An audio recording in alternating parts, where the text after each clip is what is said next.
Corona virus ಜಾಗೃತಿಗಾಗಿ ಮತ್ತು ಸೋಂಕು ತಡೆಗಟ್ಟುವ ನಿಟ್ಟಿನಲ್ಲಿ ಕೇರಳ ರಾಜ್ಯದ ಕಾಸರಗೋಡು ಜಿಲ್ಲೆಗೆ ಪ್ರವೇಶ ನಿಷೇಧಿಸಿದ ಹಿನ್ನೆಲೆಯಲ್ಲಿ ವಿಟ್ಲ ಠಾಣಾ ವ್ಯಾಪ್ತಿಯ ಎಲ್ಲಾ ಗಡಿ ಭಾಗದಲ್ಲಿ ಪೊಲೀಸ್ ಇಲಾಖೆ ನಾಕಾಬಂದಿ ಅಳವಡಿಸಿ ಚೆಕ್ ಪೋಸ್ಟ್ಗಳನ್ನು ಬಂದ್ ಮಾಡಿದ್ದಾರೆ.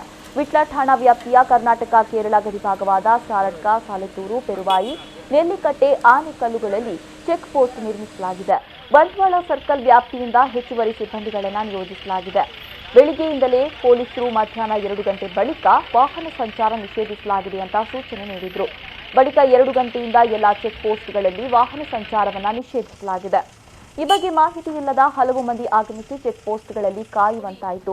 ಇನ್ನು ಕೆಲವರು ಪೊಲೀಸರೊಂದಿಗೆ ವಾಗ್ವಾದಕ್ಕೆ ಇಳಿದಿದ್ದಾರೆ.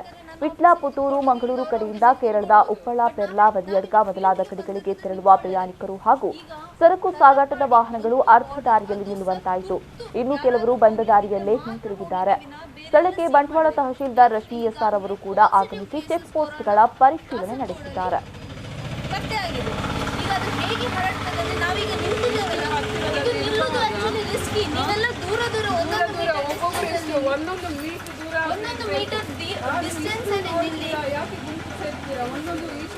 ಯಾಕೆ ಹಾಗೆ ನಿಲ್ಬೇಕಂದ್ರೆ ಈಗ ಇದು ವೈರಸ್ ಒಂದು ಫೇಸಿಗೆ ಬಂದಿದೆ. ಅದೇನಾಗ್ತದೆ ಅಂದ್ರೆ ಒಬ್ಬರಿಂದ ಇನ್ನೊಬ್ಬರಿಗೆ ಹರಡುವ ಸ್ಟೇಜ್.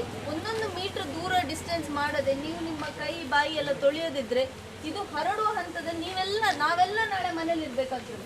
ಮನೆಯಲ್ಲದೆ ನಮ್ಮಲ್ಲಿ ಎಷ್ಟೊಂದು ಜನ ಇದರಿಂದ ಹೊರಗೆ ಬರ್ಲಿಕ್ಕೆ ಆಗದಿರ್ಬೋದು.